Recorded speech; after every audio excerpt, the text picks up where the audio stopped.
Bonjour Monsieur Descoings, Bonjour. merci de nous recevoir pour ce premier entretien. C'est un plaisir. Premier entretien de l'année pour Sciences Po TV pour cette nouvelle saison. Donc commençons tout de suite par une première question. Donc, nous venons d'inaugurer la nouvelle bibliothèque, dont vous avez fait une promotion assez importante, dont je suppose que vous êtes assez fiers. Cependant, cette bibliothèque est remplie de Mac, de matériel très coûteux. Un architecte a même été employé pour la faire. Est-ce que l'on peut se demander si cette dépense n'a pas été trop importante et si on n'aurait pas pu se contenter d'une bibliothèque plus sobre et plus efficace avec des frais de scolarité qui n'auraient pas autant augmenté? C'est assez merveilleux comme question puisque moi j'ai rencontré beaucoup d'élèves heureux dans cette bibliothèque. Moi je ne vais pas être fier d'une bibliothèque. J'ai essayé de donner aux élèves de Sciences Po les meilleures conditions possibles.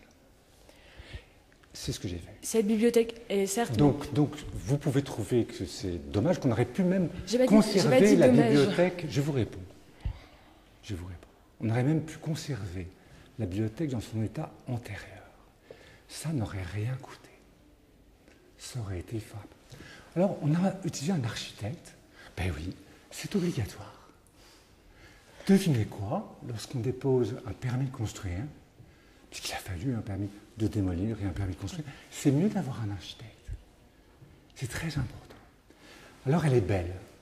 Ouais. Je souhaite que les étudiants de Sciences Po puissent travailler dans des lieux qui sont beaux. Il y a des Mac.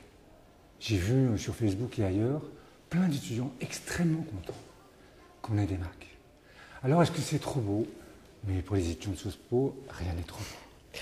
Je voudrais plutôt ramener cette question sur le calcul des frais de scolarité qui a été remis en cause par les élèves, notamment sur le fait qu'ils ne prenaient pas en compte l'éloignement vis-à-vis des parents. Je suis désolé, je suis absolument désolé d'avoir à vous le dire.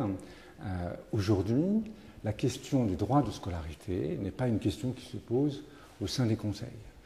Le fait que nous soyons passés à 26% d'étudiants boursiers qui reçoivent chacun un supplément de pouvoir d'achat de 75%, croyez-moi, ça fait 26% des élèves de Sciences Po qui sont très contents. Maintenant, c'est vrai que les familles qui gagnent le mieux leur vie en France, celles qui sont dans les 2% du haut de l'échelle des revenus de l'INSEE, payent pour que nous ayons plus de boursiers, pour que nous ayons une belle bibliothèque. Et je suis pour cette redistribution interne. Je l'assume pleinement. Et je crois que ce n'est pas loin d'un tiers des élèves qui en bénéficient, et ce sont tous les élèves de Sciences Po qui bénéficient d'une bibliothèque qui était, je peux me tromper, très attendue. La meilleure promotion de cette bibliothèque, ce n'est pas moi qui l'a fait, ce sont les élèves. Le premier jour d'ouverture, 3000 visites, 2000 visiteurs uniques. Aujourd'hui, chaque place est occupée. Je crois que ce sont les élèves qui répondent. On assiste depuis quelques années à l'inflation des frais de scolarité et il y a eu quelques réflections notamment sur les réseaux sociaux en disant on voit où sont passés nos frais de scolarité. Absolument. On voit où sont passés les droits de scolarité. Je vais vous donner une précision. Cette bibliothèque, elle coûte 7 millions d'euros. On a eu 1 million d'euros de financement. Non, même pas. De la région Île-de-France. Et je voudrais remercier devant vous le président Huchon et le Conseil régional d'Île-de-France qui a accepté de participer à ça. Alors encore une fois, on aurait pu conserver cette bibliothèque dans son état de 1954.